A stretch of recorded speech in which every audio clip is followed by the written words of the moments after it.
সুবহানাল্লাহ পায় না। আল্লাহ ডাক দকা ইবাদতটা যে করবা কারে দিকা করবা। আল্লাহ পবিত্র কোরআনে ডাক দা বললেন লাকাদ কানা লাকুম ফি রাসূলিল্লাহি উসওয়াতুন হাসানা।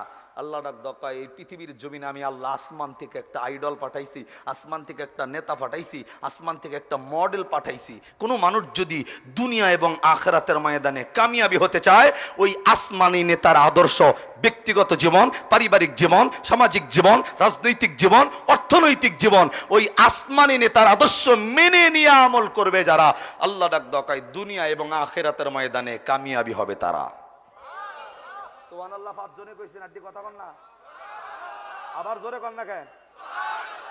এই আসমান থেকে নায়ক কে বাড়াইছে? মডেল কে বাড়াইছে? আইডল কে বাড়াইছে? নেতা কে বাড়াইছে? সেই নেতার নাম আল্লাহ ডাক দকায় লাকাদ কানা লাকুম ফি রাসূলিল্লাহ। আল্লাহু আকবার কইবেন।